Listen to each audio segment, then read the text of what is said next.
Marracala ya basoja de ayasoba. Marracalia sasi la calaya soba y la soba.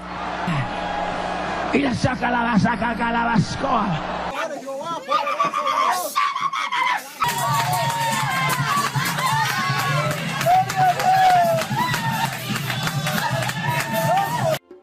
Bueno, para comenzar, el don de hablar en lengua es una habilidad especial que el Espíritu Santo confiere al creyente. Algunos entienden esa lengua de manera diferente a como nosotros la entendemos. Para algunos, esa lengua extraña es básicamente un lenguaje humano que el creyente no conocía, no aprendió, no estudió. Y esto se basa básicamente en la experiencia de Pentecostés, en Hechos 2, cuando la gente llegó a escuchar el mensaje de Pedro, y cada cual que estaba escuchando el mensaje lo estaba escuchando en su propia lengua. Pero Pedro no estaba hablando en lenguas, Pedro estaba hablando en arameo, estaba hablando en hebreo, y quienes escucharon en un lenguaje humano que era conocido y que era propio de la tierra de donde él provenía, porque había gente de todas partes del mundo, dice el texto en ese momento. Pablo habla del don de hablar en lenguas en 1 Corintios 13, pero lo describe en el 14 con lujo de detalle. Y habla de que aquel que habla en lenguas se edifica a sí mismo, y es un lenguaje entre él y Dios. Que cuando no hay nadie que interprete ese lenguaje, no hay nadie que esté presente para interpretar el lenguaje, eso no edifica a tu hermano en lo más mínimo. Y de hecho, cuando no hay nadie que pueda interpretar, aún en la iglesia de Corintios, Pablo enseñó que la persona debiera callar, que debiera silenciarse. Y la razón del silencio es que no está edificando al hermano. De hecho, Pablo dice, ¿cómo va a decir tu hermano amén a una cosa que él no está entendiendo? Aún más, Pablo instruyó que si iban a hablar en lenguas, que no debieran hablar más de 2 o 3 a lo sumo. Y en orden, 2 o 3 a lo sumo y en orden. Y luego explica por qué. Dice, porque si viene gente no creyente, vienen incrédulos, si entran aquí están todos hablando en lenguas, ¿no pensarían ellos que están todos locos? Pues tú te das cuenta que el apóstol Pablo entendía que ese don era algo conferido al creyente y que tenía que ver con su comunicación con Dios, que el que profetiza, dice Pablo, es superior al que habla en lenguas, porque el que profetiza habla a los hombres para entendimiento, para edificación del cuerpo de Cristo, pero el que habla en lenguas simplemente se edifica a sí mismo y está hablando entre él y Dios. Ahora la pregunta que tenemos que hacernos entonces es ese lenguaje al que Pablo se refiere en 1 Corintios 14 diferente a la experiencia de Hechos 2? Bueno, yo entiendo que sí, porque en Hechos 2 no se requirió de ningún intérprete. Pedro habló en su propio lenguaje y quien escuchó sin intérprete entendió lo que Pedro estaba diciendo. En el caso de este otro lenguaje, sí se requiere de un intérprete, y la persona que está hablando en una lengua distinta a la que la persona que está escuchando incluso conoce, que no fue el caso en Hechos 2. Lo otro es que en Hechos 2 el don que se dio en ese momento sirvió para evangelización de los perdidos. Pedro habló, la gente oyó en su idioma y 3,000 personas nacieron de nuevo. En 1 Corintios 14 se nos dice que ese lenguaje es entre el creyente y Dios, número 1, y número 2, que no es para la edificación del otro, a menos que haya alguien que interprete. Por tanto, jamás podría ser usado de manera evangelístico este otro lenguaje de 1 Corintios 14. Por eso nosotros lo diferenciamos. ¿Qué diferencia hay entre las lenguas que el Espíritu dio a los que estaban en el aposento alto y las lenguas angelicales de 1 Corintios 14? Voy a hacer unas advertencias breves. Lenguas en el Nuevo Testamento son siempre idiomas. La palabra griega para lengua es la palabra idioma. Cuando leemos en la carta a los Corintios, hablan en lengua extraña, ese calificativo extraña no está en ningún texto griego del Nuevo Testamento. Se le ha puesto. lo que dice los que hablan en lengua. Los que hablan en idiomas. Si no tienen traductor nadie les entiende y eso no edifica la iglesia de Cristo. En el aposento alto, Dios dio capacidad a aquellos sobre quienes vino el Espíritu Santo para que predicasen las maravillas de Dios, que no es otra cosa que el Evangelio de Cristo, en lenguas que fuesen conocidas y comprensibles a una serie de pueblos que ahí se menciona: partos, medos, elamitas, en fin, toda una serie de pueblos que tenían sus propias lenguas y que entenderían mucho mejor el Evangelio predicado en su lengua que en arameo, o alabar a Dios en su lengua que en arameo.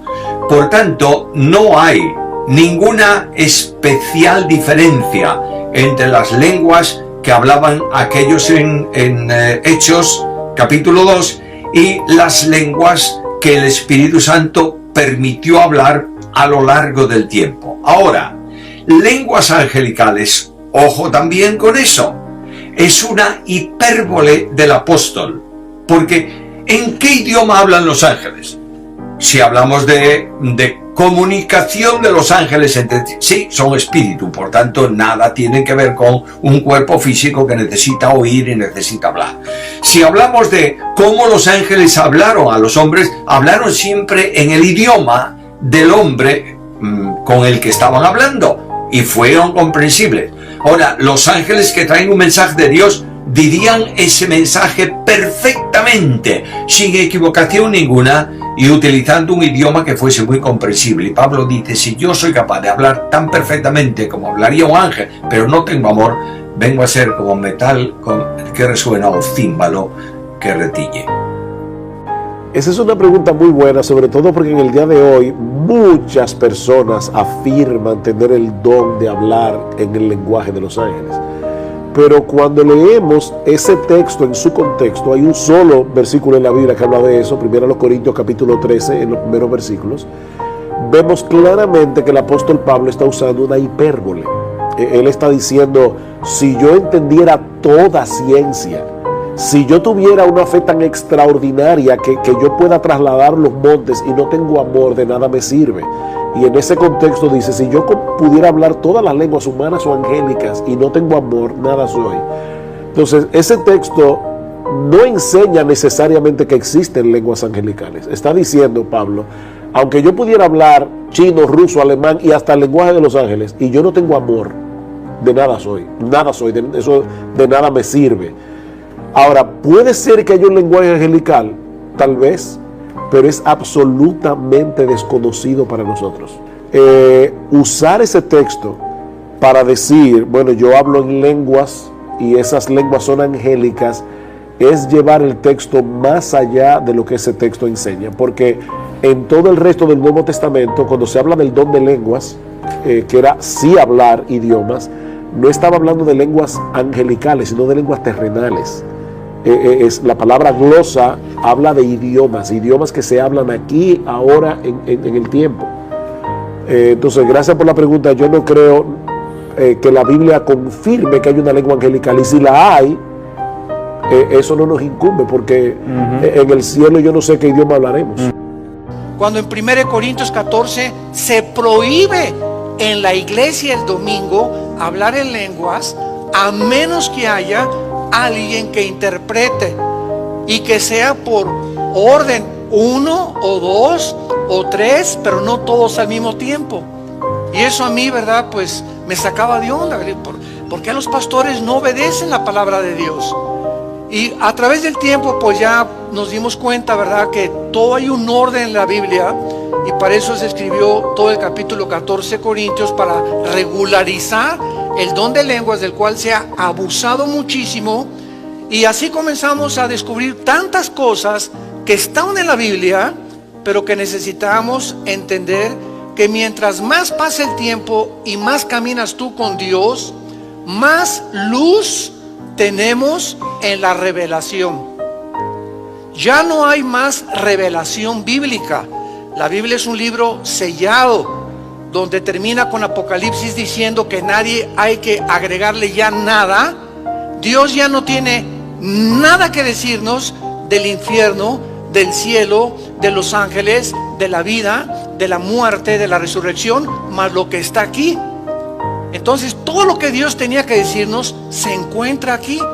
Ya no hay tal cosa como que tengo una nueva revelación. Espérame, tienes una nueva iluminación de lo que ya está revelado, pero nuevas revelaciones ya no hay, porque la Biblia está completa. O sea, las lenguas existen, pero llegó el momento que comenzaron a enseñar que si tú no hablabas en lenguas, no tenías el bautizo del Espíritu Santo. Eso es una herejía. ¿Por qué es una herejía?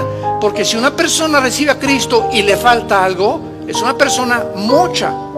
Es como un niño que nace y que te falta el páncreas, o naciste sin el hígado. Espérame, eres un fenómeno, no eres una persona completa. Entonces, cuando nacemos en Cristo, estamos completos, dice Colosenses capítulo 2, y no nos falta nada. Hemos sido convertidos, transformados, regenerados por el Espíritu Santo, ungidos con el Espíritu Santo y bautizados con el Espíritu Santo en el momento de la conversión. No nos falta nada más que crecer en la gracia y el conocimiento de Cristo y mantener esa llenura que viene después. Pero ya tenemos al Espíritu Santo, ya fuimos bautizados y unidos a Jesucristo, ya hemos sido ungidos y no hay otra unción.